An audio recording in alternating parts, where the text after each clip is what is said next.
Bom dia, pessoal. Nós vamos iniciar aqui a nossa aula de geografia. Hoje, substituindo a professora Rosemary, porque ela, o compromisso dela era até o dia 12, né, e ontem se encerrou. Aí nós vamos aguardar que o Estado renove o contrato dela e ela volte a dar as aulas. Aí, enquanto a situação da professora Rosemary seja resolvida, eu vou ficar trabalhando com as aulas de geografia. E aí ela mandou para mim o que ela já tinha trabalhado, né?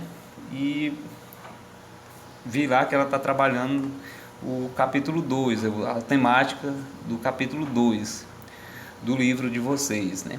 A temática sugerida é do livro, no capítulo 2, que é a economia brasileira após a abertura política. A abertura política que eles falam aqui, a economia brasileira após a abertura política, no tempo que a gente pode citar, o momento dessa abertura política citada aqui nesse conteúdo seria após o período pós-ditadura, que acho que todo mundo, vocês viram aí com a professora Rosemary e viram também uma parte comigo, que o Brasil de 64 a 85 viveu sob um regime de ditadura, né? De um período militar porque de 64, de 1º de abril de 64 até 1985, o Brasil foi governado por presidentes militares, né? E o último desses presidentes foi o João Figueiredo. João Figueiredo, ele fez a transição para que o país se tornasse um país, a transição da ditadura para um país democrático, né? O último presidente foi ele, né? Ali no início da década de 80 até 1985 teve muitos movimentos aqui no Brasil, a população pressionou muito para que fosse implantado uma democracia aqui no nosso país, que o país voltasse a ser um país de presidencialismo, né? De regime presidencialista, na qual a população pudesse participar na escolha dos seus representantes. Que durante o período militar, os nossos representantes, eles não foram eleitos pelo povo, né? Eram indicados pelo próprio, eram indicados pelos militares mesmo, né? Os próprios militares indicavam quem era o presidente. Não existia, escolhiam entre eles quem era o presidente, né? Não existia uma participação da população na escolha do seu representante maior, o presidente. E aí a população pressionou muito para que fosse implantado um regime democrático no Brasil, no qual a população pudesse participar da vida política do nosso país, né? E aí houve o último presidente foi João Figueiredo, né? E em 1985, movimentos diretos já, né? O Brasil teve seu primeiro presidente na era democrática. A partir de 85 foi implantada aqui a era democrática no Brasil. O primeiro presidente não foi assim, logo que terminou a ditadura, não foi feita uma eleição logo para colocar um novo presidente escolhido pelo povo.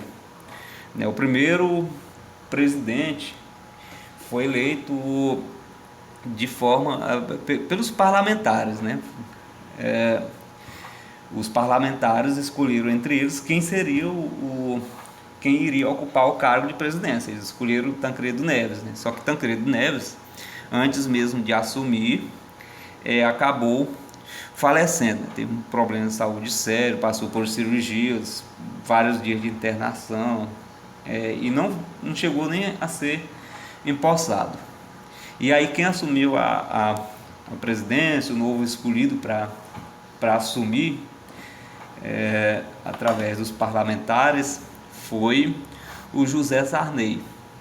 José Sarney, que todo mundo sabe, o famoso Sarney maranhense, até pouco tempo senador da República, né? Ele assumiu a presidência em nosso país, né? E no momento de crise, desde a época de João Figueiredo e entrando na época de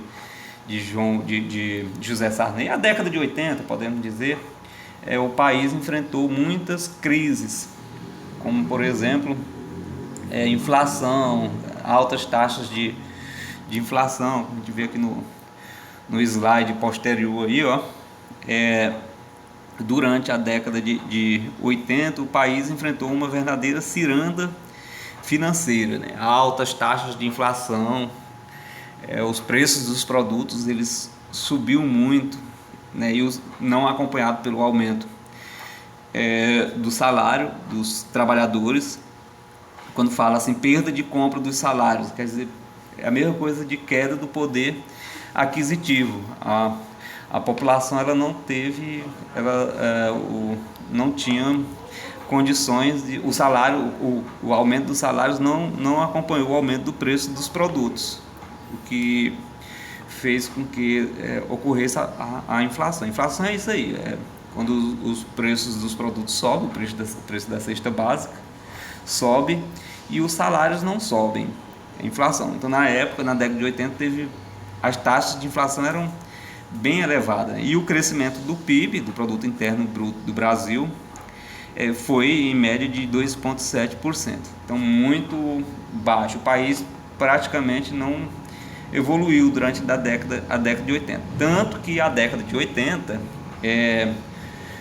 por muitos chamado como década perdida do ponto de vista econômico. Então tanto o João Figueiredo como o José Sarney, tanto João Figueiredo, o último presidente militar, como José Sarney, o primeiro presidente na era democrática, eles enfrentaram esses problemas aí, problemas sérios, né, no que diz respeito à economia, certo?